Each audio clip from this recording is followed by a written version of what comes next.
Kingpin Hustlers is the website. You want t-shirts and hoodies? I thought you might. Forget them all, I have it all here. I got all kind of colors to match your gear. Cream team, about to get that bread. Get rich or die trying, like 50 said. The money bag, make it look real fly. Get it at the website, we on Shopify. We even got a game, a hustler's dream. When you go around the board, you collect your cream. This cash money got me stunting like baby. You can play against your boys or against your lady. Hip Hop Hustlers is the name of the novel. Street Kingpins, a thug life, hip hop Bible. Street Kingpins is here, and we ain't leaving. No need to waste your time if you compete. StreetKingpinHustlers.com. T-shirts, hoodies, hats, coming soon, novels and games. Street Kingpins, we bout that money bag. Get it, get it, get it. Welcome to Street Kingpin Stories. This show is about Richard Maserati Rick Carter. Maserati Rick was born July 31st, 1959 on Detroit's east side. Richard Carter, a.k.a. Maserati Rick, was one of the flashy drug dealers to ever come off of Detroit's east side.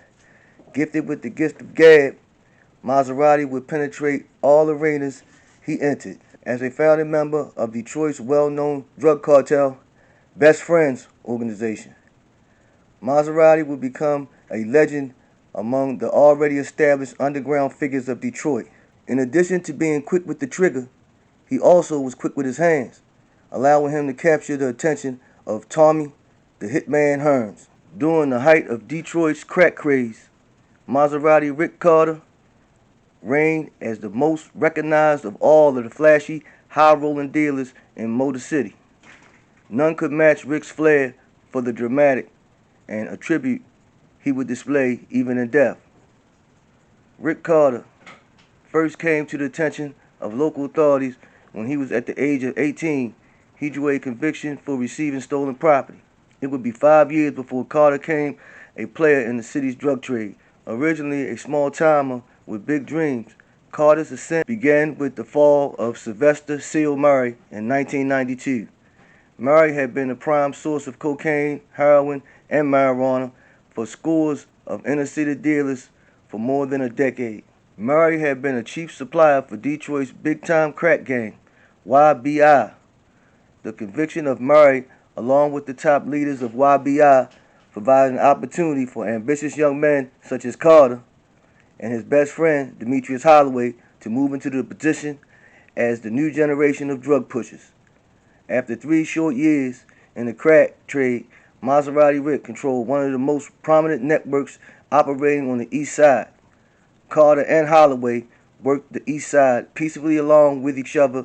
Organizations run by Johnny Curry, whose wife Kathy is the niece of Detroit's mayor Coleman Young, the remnants of the crippled YBI gang and the Chambers brothers.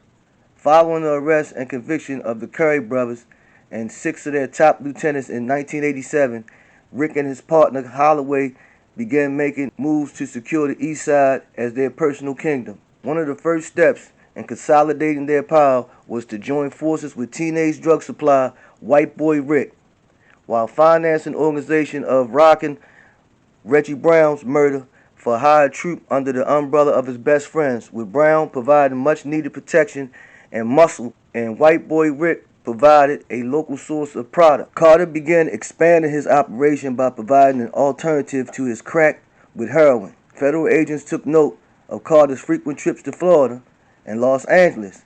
In an attempt, they claimed to secure a steady supply source. Carter's operation took off, allowing him to live and spend lavishly.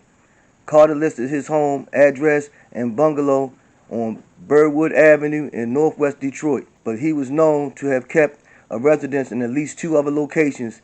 In his last 4 years of life, these 2 locations were more in line with the image Carter was building for himself as a Motor City king of crack. The first was a 4-fitted flat near Alta Road in E. Jefferson, while the other, a plush riverfront condo, provided Carter with an occasional getaway.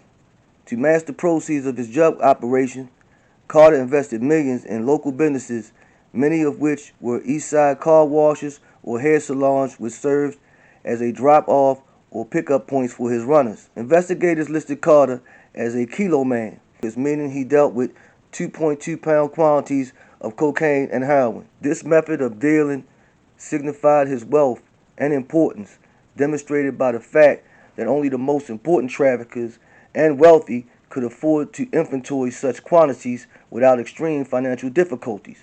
But none seemed more determined to destroy Maserati Rick than Edward Hansard, a man who once brought his marijuana from Rick. Following a heated argument over a debt owed to Maserati Rick in Hansard's unisex hair salon during the summer of 1987, the two became bitter enemies. Carter and Hansard publicly squared off on numerous occasions, usually resulting in an exchange of automatic gunfire between them. The initial war of words drew the attention of newsmen who wrote often of the exploits of both men whose quick for violence, coupled with a preference for automatic weaponry, posed a grave danger to the general public.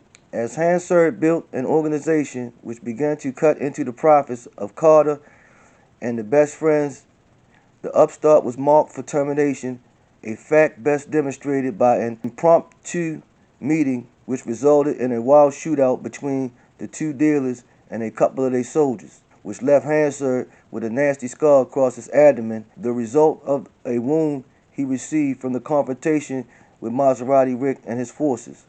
Maserati Rick would try at least 3 times to kill troublesome Hansard without success.